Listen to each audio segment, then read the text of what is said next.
moi et les membres du gouvernement qui m'accompagnent de recevoir ceux qui se sont portés les premiers au chevet du peuple haïtien.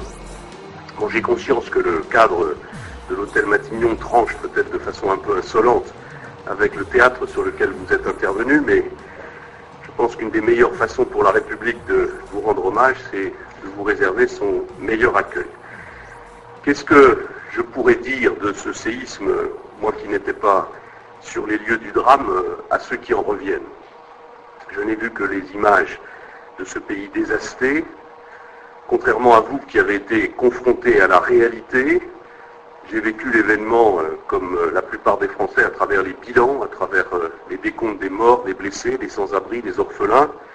Mais pour autant, je pense que nous avons tous été sidérés par la violence de l'événement et au fond, nous avons tous été touchés au cœur. Port-au-Prince restera inscrit dans la mémoire collective. Face à l'horreur, face à ce chaos, le peuple s'est tout de suite mobilisé pour sauver ce qui pouvait l'être. J'ai en mémoire quelques images, celles à la fois irréelles et en même temps bien concrètes d'un conseil des ministres impromptu tenu dans un jardin autour de chaises et de tables en plastique, mais un conseil des ministres quand même, qui prend les premières décisions en faveur des sinistrés, alors même que l'État est décapité, que les ministères sont détruits, et les administrations déjà si fragiles, démembrées. J'ai en mémoire cette image de centaines d'hommes et de femmes remerciant le ciel de les avoir épargnés et se tournant corps et âme vers l'avenir de leur pays, un pays pourtant si durement frappé par l'histoire. Et monsieur le chargé d'affaires, vous nous faites l'honneur de votre présence. Je voudrais dire à travers vous, au président Préval et au Premier ministre Bellerive, qu'avant même de ressentir de l'affection, c'est de l'admiration que nous ressentons pour les Haïtiens, pour leur courage et pour leur dignité. La France, en raison de nos histoires si souvent entremêlées, se devait d'être aux avant-postes de cette bataille de sauvegarde et de secours. Dans les 24 heures du séisme, un détachement d'intervention catastrophe de la sécurité civile fut engagé avec 60 sapeurs-pompiers des Antilles et 3 maîtres chiens. Dans les 48 heures, est arrivé de Brignoles un renfort de 130 pompiers sauveteurs et déblayeurs spécialisés et des Antilles françaises une première équipe du SAMU.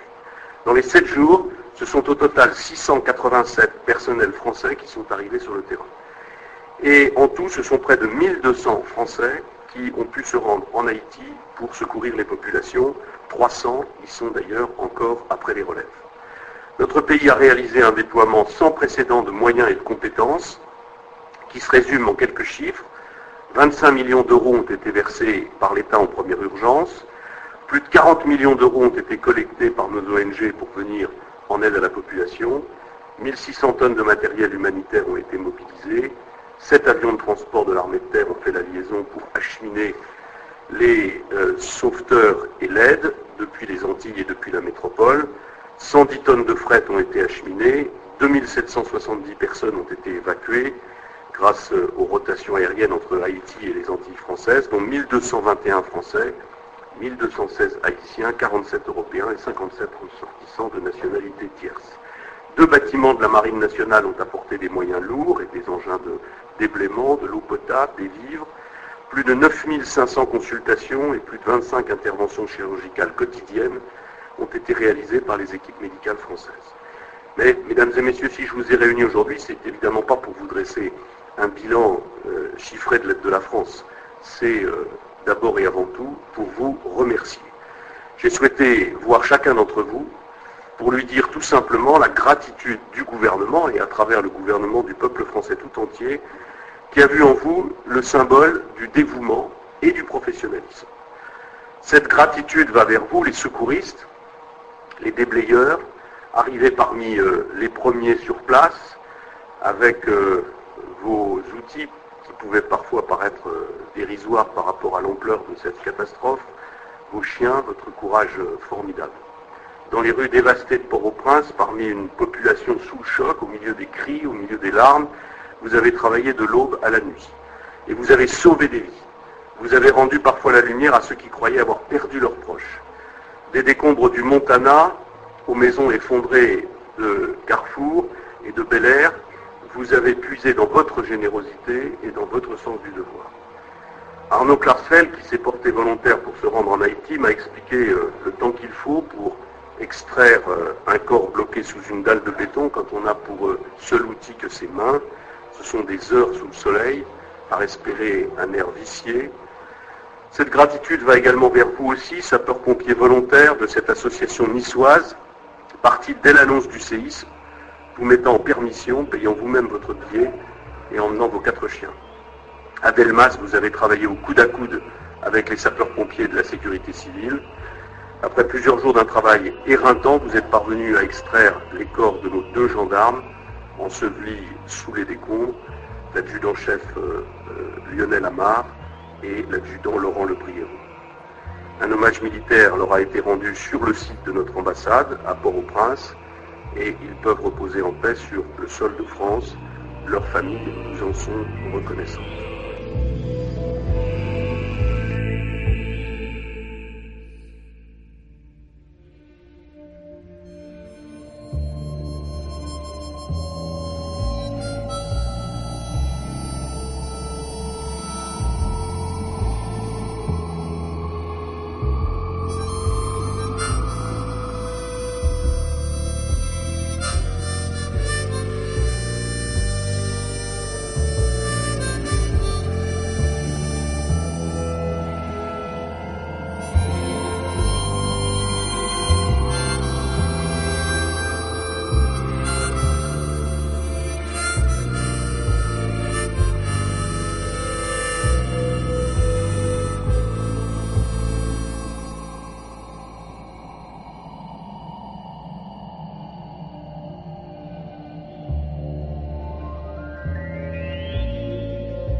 Suddenly